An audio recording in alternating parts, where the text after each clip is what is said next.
A primeira fase de solo leveling gira em torno das criaturas mágicas e dungeons, mas isso é apenas a ponta do iceberg.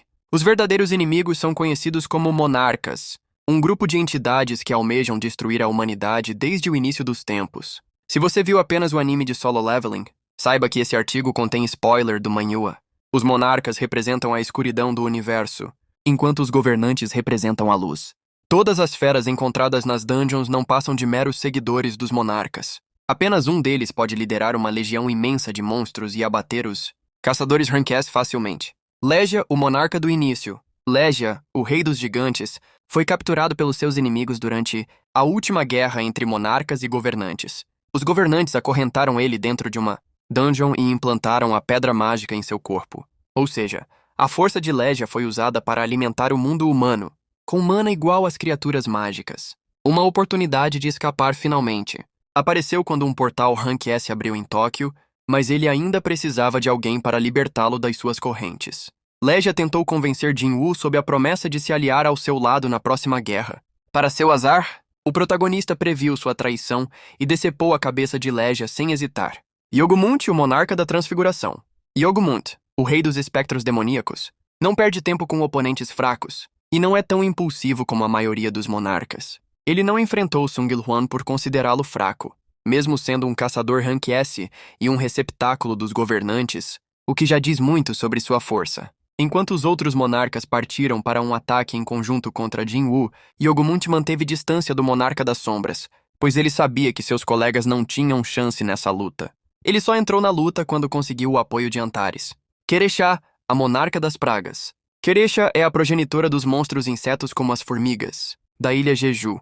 Ela adora brincar com suas vítimas, e é o monarca mais sanguinário de todos. Beru, o rei das formigas, despertou a fúria de Kerecha por lutar ao lado de Jinwoo em vez da sua criadora. Embora tenha uma personalidade maligna, ela também sente afeição pelos monstros que considera seus filhos. No ataque de Szilard Hakan, Kerecha ficou obcecado em colocar Beru sob seu controle, mas ele permaneceu fiel a Jinwoo até o fim. O protagonista tirou vantagem da sua distração para eliminar a monarca das pragas definitivamente. Tarnak, o monarca do corpo de ferro.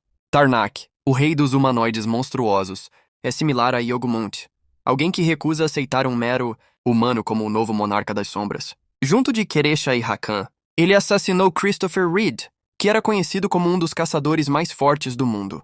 Durante a invasão de Antares, Thomas Andre se encarregou de enfrentar Tarnak, que estava confiante de que venceria a luta.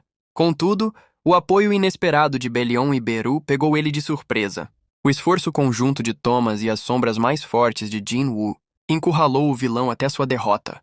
Szilard, o monarca congelado. Szilard, o rei dos povos da neve, é um monarca orgulhoso que prefere resolver as coisas por conta própria. Quando ele descobriu que o monarca das sombras estava perto de renascer, ele convocou a ajuda dos outros monarcas para caçar Jinwoo. Kerecha e Hakan partiram para o ataque junto com Szilard, ao invés de esperar pela chegada de Antares. Eles conseguiram tirar a vida de Jinwoo no meio da luta, mas a intervenção de Il-hwan deu tempo para o protagonista retornar com seu verdadeiro poder. Insistindo em continuar a batalha sozinho, Szilard pereceu diante da imponência de Jinwoo. Hakan, o monarca das presas. Hakan, o rei das feras, sempre entra confiante na luta contra um oponente fraco.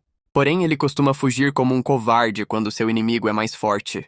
Em todas as suas tentativas de derrotar o monarca das sombras, seus companheiros foram abandonados para morrerem sozinhos. Em situações desesperadoras, Hakan abaixa sua cabeça para pedir misericórdia.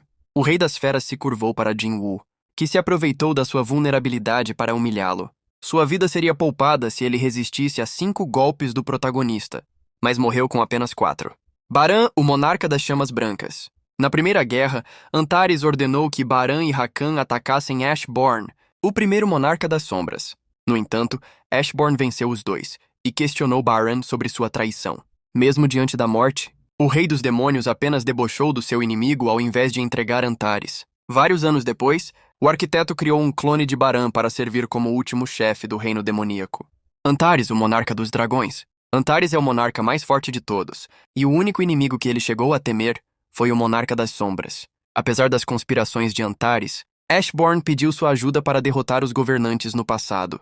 Ele demorou para alcançar os outros monarcas na Terra, pois não tinha um receptáculo. Nenhum humano era capaz de suportar seu imenso poder.